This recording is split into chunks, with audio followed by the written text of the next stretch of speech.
Vida después de la vida. La expedición científica de Tom Harper.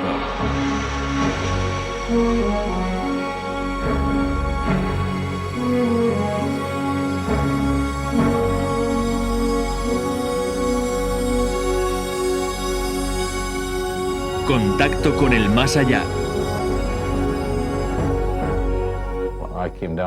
Bajé y me despedí de él a las 6:25. Lo recuerdo perfectamente. Era el niño más feliz de la Tierra porque iba a hacer lo que le gustaba. Y aquel fue el último momento en que le vi con vida. Stephen Sabin, 19 años, un chico vital, activo, aparentemente sano, un verdadero tesoro.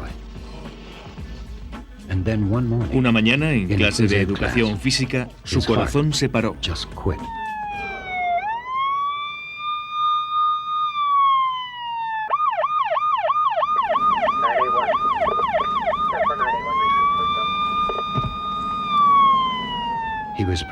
El hospital le declaró clínicamente muerto antes de que sus desconsolados padres llegaran a tiempo para verle.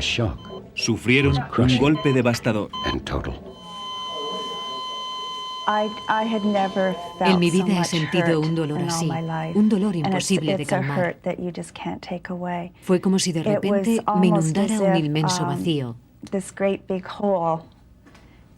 Hiciera lo que hiciera, no lograba sofocarlo. And no matter what, it just wouldn't go away.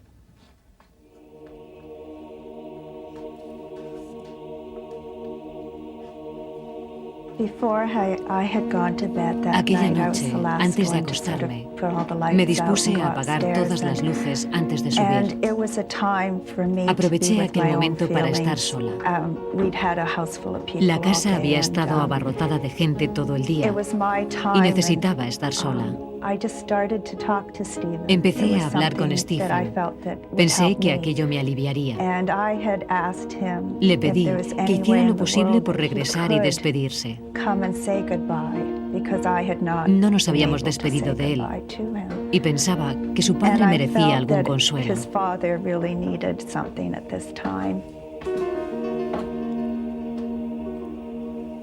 Me acosté con aquel pensamiento. Me dormí enseguida.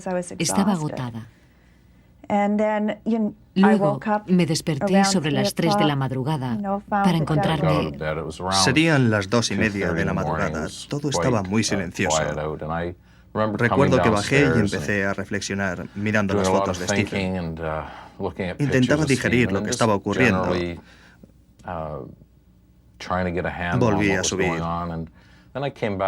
Linda estaba en la cama, despierta, y me acosté a su lado. Estábamos allí tumbados cuando serían las 3:10 de la madrugada. Todo estaba muy tranquilo y silencioso, cuando de repente sentí algo y me llevé la mano a los ojos. Tenía los ojos muy abiertos. Primero sentí y luego vi una luz. Le dije a Linda, está ocurriendo algo. Y ella me preguntó que qué veía. Le respondí, no lo sé, pero hay algo. Luego vi la luz y supe que era Stephen. No sé cómo lo supe, pero Linda decía, ¿qué aspecto tiene? Y le respondí, es una paloma, una estrella, y ninguna de las dos cosas. Está dentro y fuera y palpita, lleno de energía y de luz. Una luz brillante, muy nítida y real. Entonces Linda dijo, ¿qué dice? Y respondí, no dice nada. Simplemente permanece frente a mí. Me quedé traspuesto mirándole. Era precioso. Sabía que era nuestro hijo. De repente, oí pronunciar la palabra gracias. Supe que Stephen se había despedido de nosotros. Fue la experiencia más sorprendente de mi vida. Sentí un súbito y total sosiego que me inundó por entero. Tom Harpur, teólogo, investigador de Rhodes, periodista y escritor, se encontró con esta historia cuando había terminado de escribir su bestseller Vida después de la vida. La experiencia de los Sabin es conmovedora y particularmente intensa, pero lo más importante es su total verosimilitud. Ninguno de los dos había tenido contacto con fenómenos paranormales. Y aunque sería falso decir que no echan de menos a Stephen, aquel suceso les permitió aceptar su muerte con mayor naturalidad. Es precisamente en el contacto con el más allá donde he encontrado las pruebas más verídicas de que existe vida después de la muerte.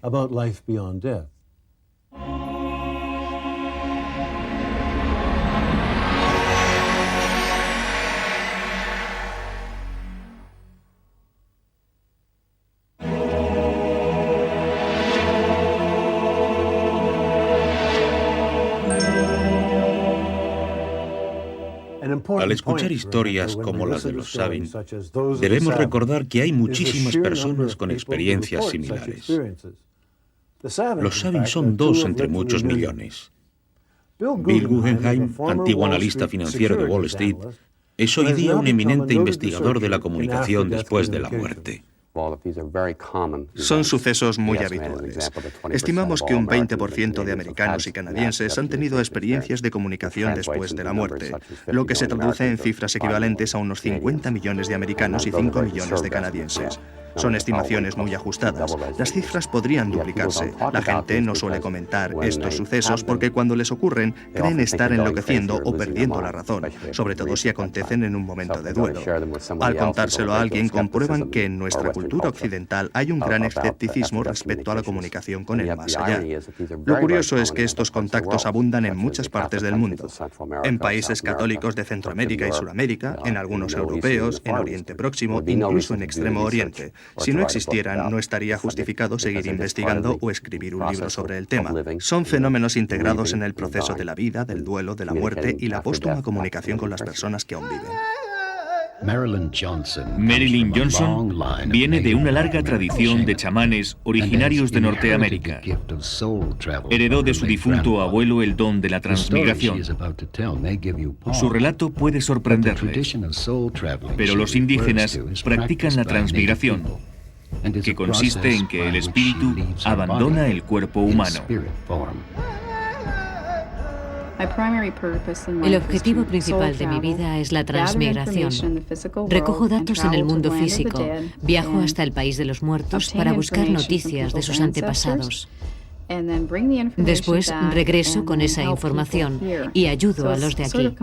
Se trata de viajar a dos lugares distintos y luego ofrecer toda esa experiencia a los que todavía siguen vivos. Marilyn Johnson ayuda a los que están en el país de los vivos a conocerse mejor a sí mismos a través del contacto con los que moran en el país de los muertos. Pero también puede utilizar este don para curar a los que habitan en el país de los muertos. Fue por el año 1981. Me encontraba junto a otros curanderos aquí en Toronto, cuando recibimos una llamada telefónica de una mujer que estaba en Nuevo México. Ella y su compañero de aquel entonces nos contaron que la casa estaba hechizada. Se escuchaban muchos ruidos. A veces, bien entrada la noche, oían el llanto de una niña pequeña. Registraron la casa y no encontraron a nadie. Una tarde salieron a pasear. Regresaron al atardecer y al aproximarse a la casa, vieron a una niña pequeña, vestida de largo, asomada a la ventana de la fachada principal. Se preguntaron quién era aquella niña y qué hacía sola. Tendría unos 5 años y parecía de origen indígena, el pelo negro y la tez oscura. Al llamarla, se volvió. Les miró y sonrió.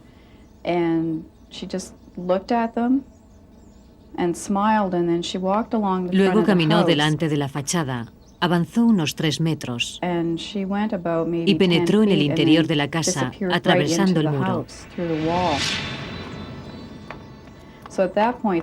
En ese momento se dieron cuenta de que no pertenecía a este mundo. Se trataba de un espíritu. Estaban muy nerviosos y asustados. No sabían cómo reaccionar. Se acercaron a la casa, miraron por la ventana y vieron unas huellas, las huellas de un niño sobre el cristal. Así que inicié una transmigración de 4 noches, como hago normalmente, y hablé con el espíritu de la niña.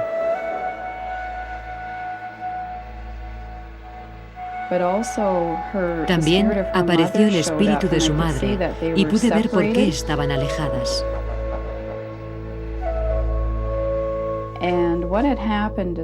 Ascendían hacia la cima de una colina, muy cerca de donde ahora se alza la casa. La madre se cayó por la pendiente y se rompió el cuello. La niña permaneció junto a la madre y murió de frío y de hambre.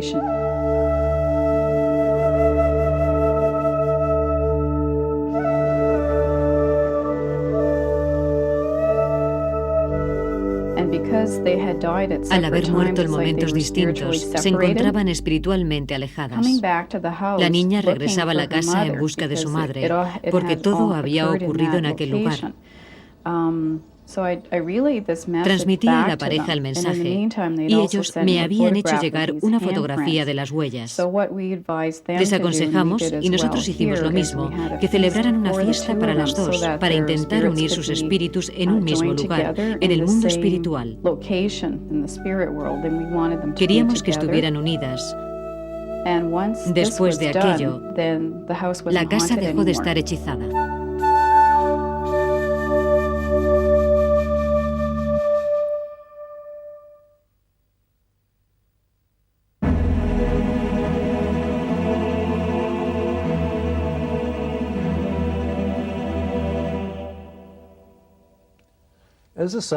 Tal y como nos muestran los Sabin y Marilyn Johnson, abundan los testimonios que demuestran un contacto con el más allá. Pero en Occidente, donde impera la ciencia y la religión y un sentido común tremendamente obstinado, la reacción espontánea es burlarse de estas historias, sobre todo si se es científico. La muerte es el golpe más duro al que se enfrenta una persona. Una experiencia aterradora, el final de uno mismo o de un ser querido. Las personas la niegan, así que hay una tremenda negación de la muerte. Existe lo que yo llamo la tentación trascendental, el anhelo del alma por superarse y comunicarse con los muertos. Pero no pasan de ser meras anécdotas. Hay relatos psicológicos o subjetivos. Las personas pueden pensar que vieron algo, pero ¿lo vieron realmente? ¿Son experiencias verídicas? ¿Son verdaderas? ¿O responden a una íntima necesidad psicológica? Probablemente sea esta última la explicación más plausible. Sin embargo, no todos los científicos se manifiestan de manera tan radical. El doctor Richard Olson de la Universidad de Carolina del Norte encabezó un equipo de investigadores que llevaron a cabo un estudio con viudos y viudas tras el fallecimiento de sus cónyuges. La mitad, o casi un 67%, afirman haber sentido la presencia del cónyuge. Algunos captaron su presencia, otros llegaron a hablar con él, otros le vieron. Otros sintieron una presencia física.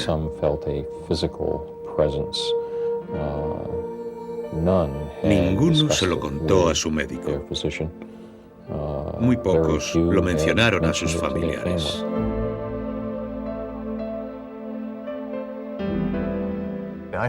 Uno de los rasgos más interesantes que hemos encontrado es que cuando se produce la muerte de una persona significativa, ya sea el marido, la esposa, los hijos, alguien con quien existe un vínculo afectivo, un vínculo íntimo especial, cuando se dan estas condiciones, los individuos suelen, sobre todo en estados de sueño, en estados de alteración, suelen recibir información a distancia. Ahora sabemos que está en relación con el hemisferio derecho, con la manera en que dicho hemisferio detecta la información espacial y su respuesta ante las emociones. Tiene mucho que ver con el vínculo. Solo funciona con personas con las que existe un fuerte vínculo emocional.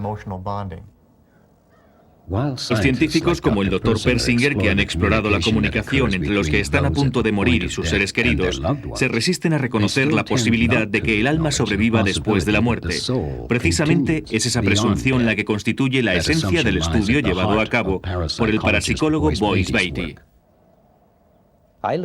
Vivo en Connecticut y cuando la gente acude a la Universidad de Yale o a la Universidad de Connecticut y cuentan que tienen un fantasma en casa, que están aterrados y no saben a quién dirigirse, les ponen en contacto conmigo.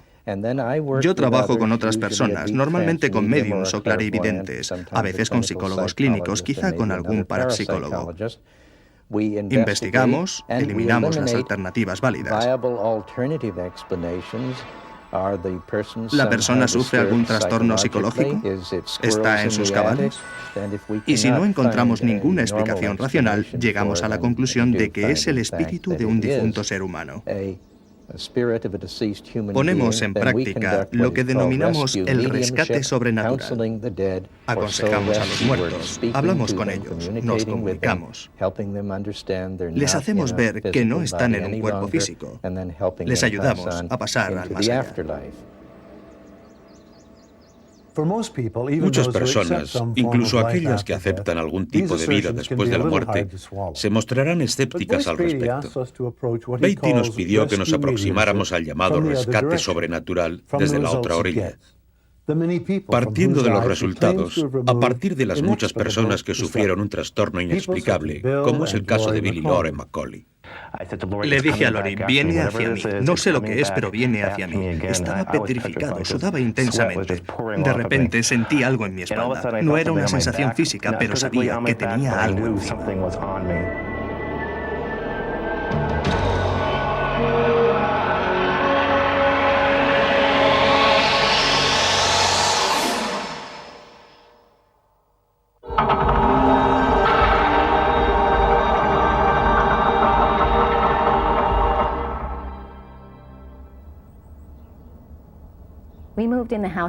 Nos trasladamos a la casa en 1985 y al poco tiempo empezaron a ocurrir cosas de manera esporádica. Luces que se encienden y se apagan sin explicación lógica, voces en la casa que no eran las de nuestros hijos, risas y llantos que no eran los nuestros. Objetos que se movían ante nosotros. Ocurría muy esporádicamente, sin indicación clara de que la casa estuviera hechizada. Intentaba no pensar en ello. No era posible. El origen debía ser humano. Tenía que ser el hijo de un vecino, un adolescente, alguien que molestaba a mi esposa. Hasta una noche en que trabajé en segundo turno. Y regresé a casa cuando todos dormían. Saqué al perro al jardín y de repente surgió una luz de la tierra. Medía casi 2 metros de alto por 1 metro de ancho y emanaba directamente del césped. Mi perro se acercó a ella y empezó a gruñir enfurecido.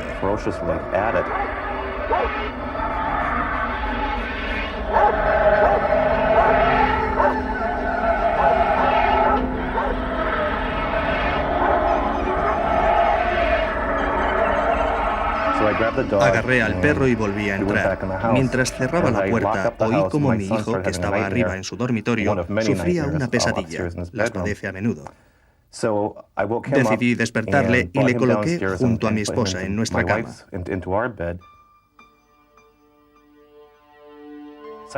Volví a subir, me desnudé y me metí en la cama de Jeffrey.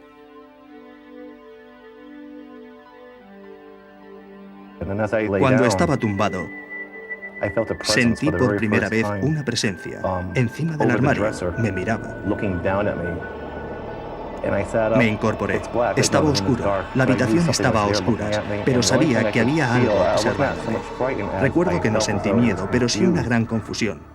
No entendía qué hacía yo metido en la cama de Jeffrey. Primero, al principio, era mi amigo. Pero luego, después, cuando escuché lo que decían mis padres, trató de asustarme. Hasta que una noche empezó a fastidiarme armando un gran escándalo en nuestro dormitorio. Estábamos durmiendo juntos en la misma cama, y fue entonces cuando salió del armario y nos asustó. Empezó a tirar de nuestras mantas, logrando asustarnos a mi hermano y a mí.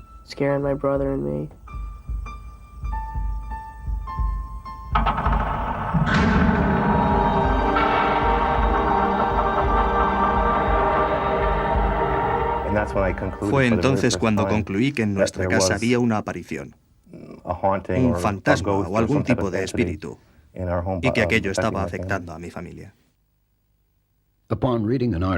Bill Macaulay leyó en el Hartford Courant un artículo sobre Boyce Beatty y decidió llamarle. Antes de prescribir el remedio, Boyce diagnosticó que quien les molestaba era un verdadero fantasma. En nuestro caso, lo solucionamos exorcizando levemente la casa. Boyce Beatty pronunció una oración por los muertos y eso propició el alejamiento de los espíritus fuera de la casa. En muchos de estos casos se trata de espíritus. Hay que ayudarles a alcanzar la luz. Lo que suele ocurrir en estos casos es que un ser humano, que el espíritu del difunto, confinado en la tierra, se encuentre muy confuso, no entienda que carece de naturaleza humana, pero tampoco ha pasado al más allá, a la luz. Así que aquella noche pronuncié una oración dirigida al espíritu de cualquier ser humano difunto que no hubiera alcanzado la luz, que estuviera confinado en la tierra. A raíz de su experiencia, los Macaulay han promovido el grupo de autoayuda Víctimas de los Fenómenos Paranormales. Algunos budistas creen que si después de morir no alcanzamos la luz, seguimos sufriendo confinados en la tierra, incapaces de encontrar nuestro camino hacia la próxima reencarnación. Otras culturas defienden conceptos similares, expresados con otras palabras. El testimonio de los Sabin, de Marilyn Johnson, de los Macaulay, apuntan la posibilidad de que el consciente se perpetúe más allá de la muerte física y pueda afectar nuestra vida consolándonos o aterrándonos. And frightening.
Vida después de la vida.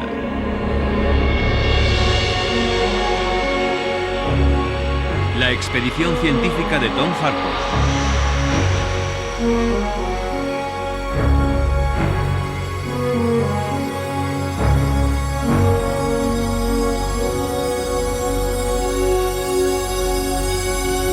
Nadie sale de aquí con vida.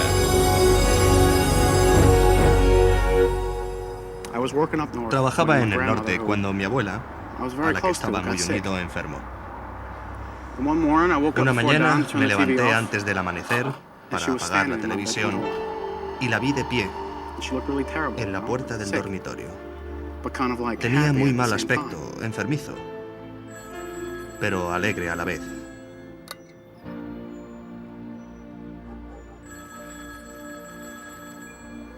El teléfono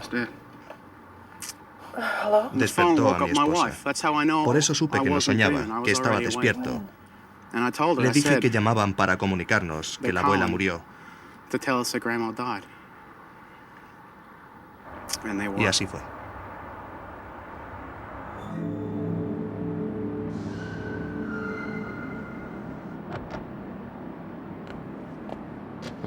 Una noche de hace 3 años, sobre las 5:30 de la madrugada, mientras trabajaba en el turno de noche, un trabajo bastante apacible por lo general, me encontraba en el nivel 3 cuando oí un golpe en la ventanilla de un coche. Al acercarme para ver qué ocurría, vi a un tipo que huía con un maletín bajo el brazo. Le grité para que se parara y fui hacia él. Se dio la vuelta y me disparó. Tumbado en el suelo supe que me moría. Entré en un túnel de luz y me alejaba de mi cuerpo, del mundo.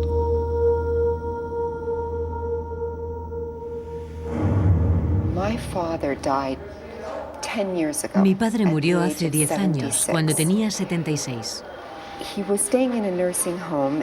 Estaba en una residencia. La última vez que le vi, me contó que aquella mañana entró en su habitación y vio a su esposa, mi madre, fallecida con antelación, al lado de la ventana.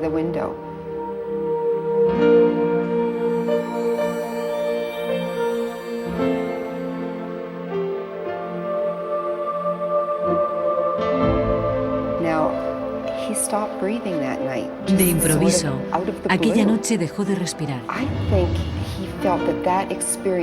Creyó que era una indicación de que su fin había llegado y que mi madre vino para decirle que ya era hora de que se reuniera con ella.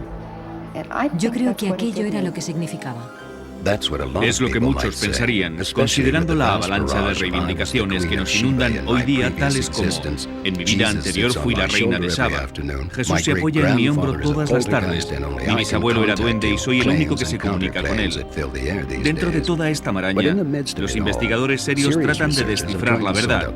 Investigadores como Tom Harper, teólogo, renombrado periodista y principal comentarista canadiense sobre temas espirituales y éticos. También es autor de varios bestsellers, entre ellos Vida después de la vida.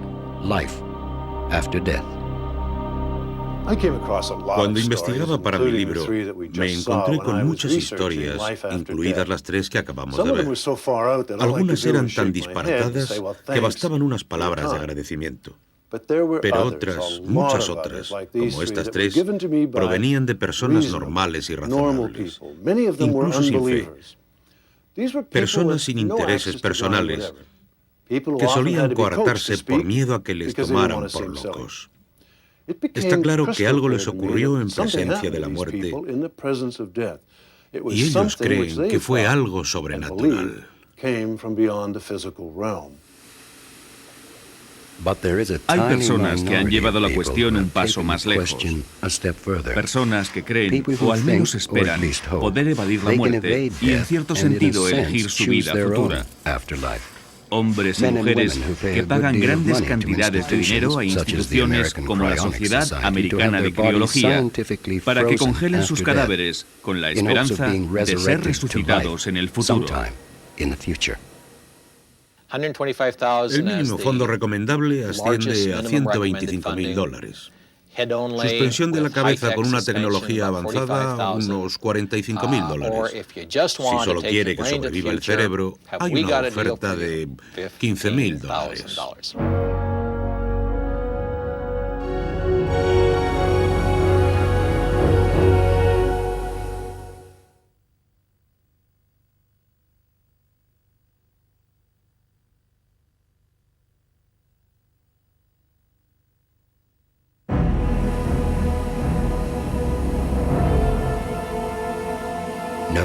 No, no es una visión de unas nubes celestiales. Es el nitrógeno utilizado en la conservación criológica. Están viendo el cadáver de un hombre de 50 años que acaba de fallecer de un cáncer de colon. Alrededor se encuentra el equipo médico de la Sociedad Americana de Criología, con los que contrató que le congelaran aquí, en su salón de estar. Alertados por teléfono celular, han llegado momentos después de su fallecimiento para iniciar el proceso de conservación criológica. Lo interesante de la criología es que en cierta forma descendemos de los egipcios, y ellos creían en la inmortalidad física. Cuidaban el cuerpo porque llegaría a reanimarse en un tiempo futuro. A pesar de que sus técnicas eran muy distintas, muy diferentes de las que ahora utilizamos, creemos que estaban en lo cierto. Puede que nosotros también. La criología en el mundo occidental, en Estados Unidos, comenzó en 1964 con la publicación del libro Perspectivas de la Inmortalidad. En ese libro, el profesor Ettinger sugirió que las personas podían congelarse en el momento de su defunción, ser mantenidas en ese estado durante algún tiempo para más tarde revivirlas.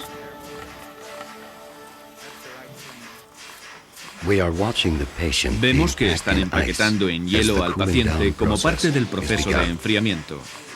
En este primer momento se le oxigena, se le inyectan anticoagulantes, antioxidantes y otras drogas. Su temperatura y sus gases sanguíneos se controlan constantemente. Gradualmente se le extrae la sangre, que se sustituirá por líquidos refrigerantes. ¿La criología es antinatural? Hay que tener en cuenta que siempre somos antinaturales. Somos antinaturales cuando tomamos un avión para atravesar el país, cuando vamos a ver una película, cuando tenemos una gripe y tomamos antibióticos, cuando nos subimos al coche. Así que, ¿la criología es el último paso antinatural? ¿O es el siguiente paso lógico en la evolución del hombre al superhombre, del mortal al inmortal? Después de este primer tratamiento, el paciente es transportado en ambulancia a uno de los establecimientos de la sociedad. Durante una semana se le baja gradualmente la temperatura al paciente y se le introduce en unos tanques y cámaras refrigeradoras llenas de nitrógeno. Después, se le extraerá toda su sangre, que será sustituida por una combinación de líquidos refrigerantes clínicamente tratados. Finalmente, encerrado en un cilindro, se le situará en su lugar definitivo, que es una cámara al vacío, colocada bajo tierra hasta el día en que regrese a la vida. Allí no estará a solas. La cámara tiene capacidad para almacenar 4 cadáveres y 2 cabezas.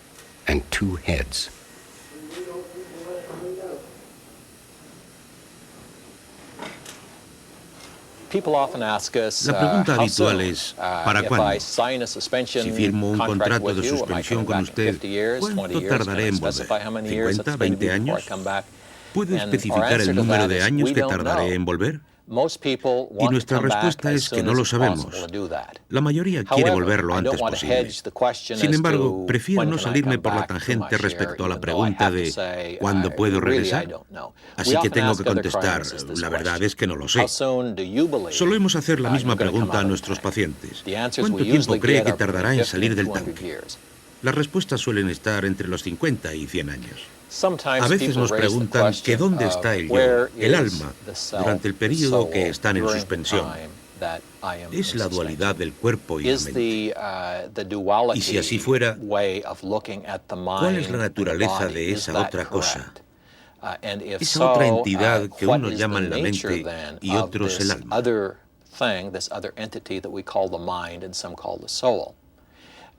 No conocemos la respuesta. Pero sí sabemos que la única posibilidad de regresar con el mismo cuerpo es la suspensión, la congelación, la criología.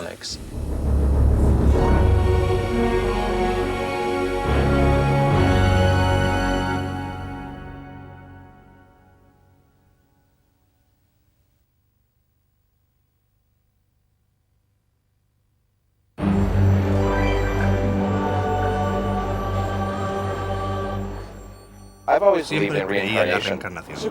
Yo creo que cuando te mueres se acabó, te conviertes en polvo. Como católico, tengo que creer en una vida en el más allá. En el momento de la muerte desaparece la conciencia. ¿La conciencia? Se acabó la diversión. Tendré que experimentarlo por mí mismo. Así estaré preparado. Cuando muera, no creo que pase nada. Cuando el cuerpo muere, se acabó. Me muero. Mi cuerpo está muerto, pero mi alma, mi pensamiento, mi espíritu no cesan de existir. Sí, creo que hay una vida en el más allá. Es una forma de acallar nuestra inseguridad. Confiamos en que exista algo más, que la vida no acabe, que la muerte no sea el final, pero soy incapaz de imaginar cómo será. ¿El cielo y el infierno? No, esto ya es el paraíso y el infierno. No creo en el más allá, no. Respecto a dónde iremos, no lo sé, no tengo idea, pero sí creo en una existencia distinta a lo que ahora vemos y sentimos. Hay perspectivas muy diferentes respecto a la muerte. Escuchemos a Thomas Flynn, catedrático de filosofía de la Universidad de Emory y sacerdote jesuita. El concepto de la inmortalidad está firmemente ligado al concepto de creación. En otras palabras, si uno vive en un universo que en cierto sentido es un regalo, uno no debería pensar que es un regalo a perpetuidad. La esperanza del ser humano, sus aspiraciones, todas esas cosas, al encontrarse con un callejón sin salida, con un muro o un abismo, se ven enormemente defraudadas. Sin embargo, hay otras personas que creen recibir un regalo durante un breve periodo de tiempo. Es un préstamo, como si dijéramos. Luego regresamos a la naturaleza. Esa es una forma de enfocarlo. Yo lo veo en el contexto del poder del espíritu humano, la profundidad del deseo humano y la esperanza. Así parecerá que lo que intentan darme, un regalo a plazo o un préstamo, es casi una broma de mal gusto.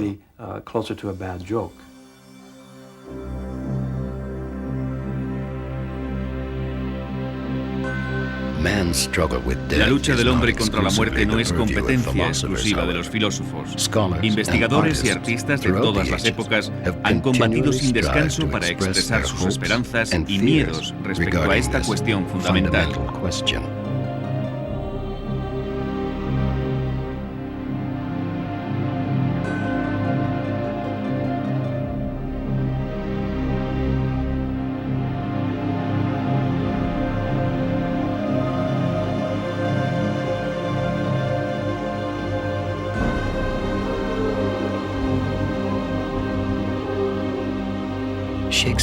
Es evidente que Shakespeare tenía mucho que decir al respecto.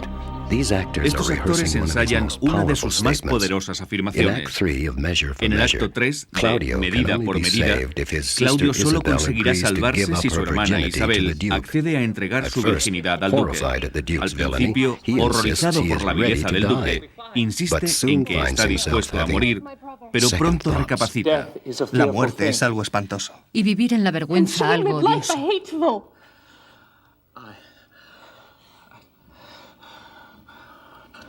Morir y marchar no sabemos a dónde. Yacer en frío encierro y pudrirte. El sensible y cálido movimiento se convierte en un amasijo de tierra. Y el delicioso espíritu, bañándose en turbulentas inundaciones o residiendo en escalofriantes regiones de espeso hielo. Ser prisionero en ciegos vientos, soplar con constante violencia alrededor del mundo a la deriva, o ser el peor de los peores de aquellos que el pensamiento incierto imagina aullando, es demasiado horrible.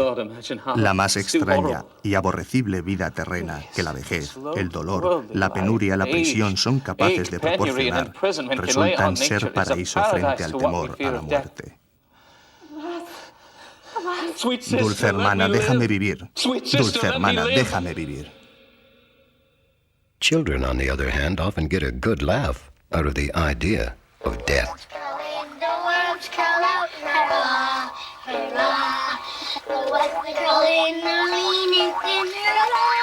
hurrah. The ones that curl up are fat and stuff. Your eyes falling, your feet will up. Your brain comes tumbling down. Hurrah. The worms curl in, the worms curl out. Hurrah, hurrah. The worms play pinnacle on your snout. Hurrah, hurrah. Your stomach turns a pukey green. The pus is up like margarine. Your brain comes tumbling down.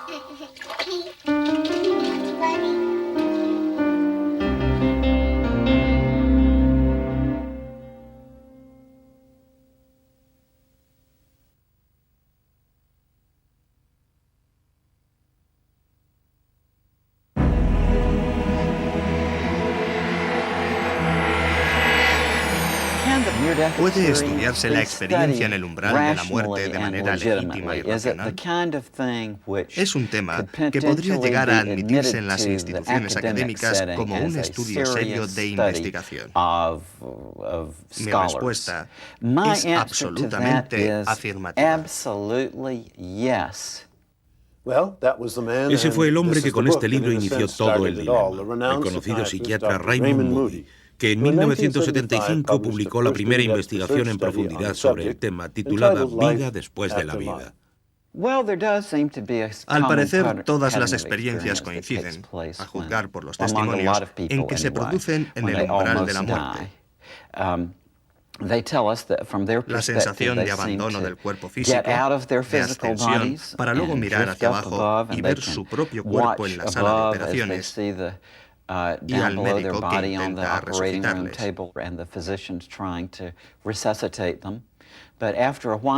Al cabo de un rato, cuando se dan cuenta, aunque siguen disfrutando de una percepción muy aguda, nadie los ve ni los escucha.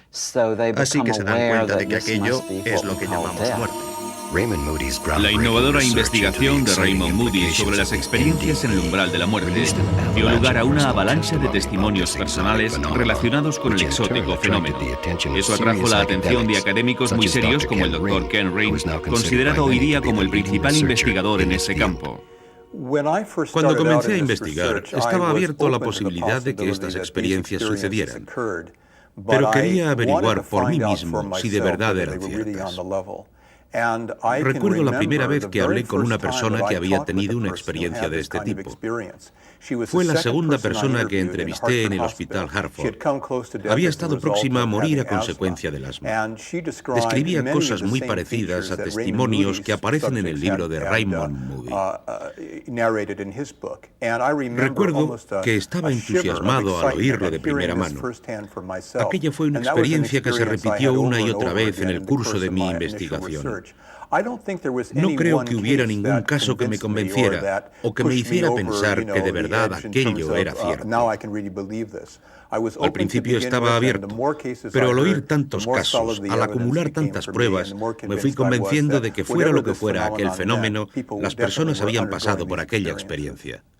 Claro que existen otros científicos que han analizado las experiencias en el umbral de la muerte y mantienen que la explicación es enteramente mecánica. Por ejemplo, el Dr. Paul Kurtz, presidente del Comité para la Investigación Científica de Experiencias Paranormales. Las experiencias en el umbral de la muerte son muy elocuentes para las personas que las tuvieron, pero no creo que sean prueba suficiente de que exista el más allá o de que la gente pase al otro lado. Se trata básicamente de la imaginación humana en acción. Una de las dificultades de la experiencia en el umbral de la muerte es que ocurre en muchas circunstancias distintas. Uno no está siempre a punto de morir. El rasgo común probablemente sea que hay unos fogonazos sin orden ni concierto en el cerebro, incontrolados, que van de un lado a otro y según el lugar del cerebro donde se produzcan, la experiencia será diferente. Una ligera falta de oxígeno durante un lapso de tiempo lo bastante largo afecta a las zonas del cerebro que dependen de la arteria cervical posterior, que son aquellas zonas del cerebro cuya función es producir las mismas experiencias que acontecen en el umbral de la muerte. La falta de oxígeno provoca este tipo de experiencias. Pueden darse explicaciones naturalistas, psicológicas y fisiológicas al fenómeno, sin dar por sentado que hay vida después de la muerte. Eso es una cuestión de fe. Finalmente, hay científicos que encuentran que ambas posturas tienen su parte de razón. No me satisfacen muchas de las posturas escépticas porque las encuentro demasiado simplistas. Ignoran muchos de los datos que no logran explicar. Muchos de los planteamientos escépticos tampoco llegan a tratar los profundos cambios de personalidad que se producen tras esas experiencias. Ninguna de esas experiencias prueban que exista el más allá. Son experiencias que se producen al morir. Por otro lado, la sensación de un aumento de percepción al morir es claramente una prueba indirecta de que existe algún tipo de vida después de la muerte.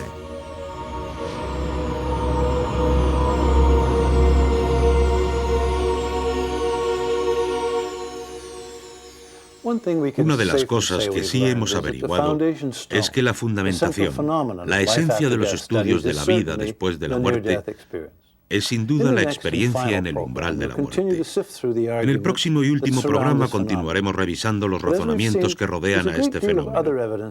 Como hemos visto, hay muchas otras teorías a considerar, científicas, religiosas, históricas, otras experiencias paranormales, los sueños, etc.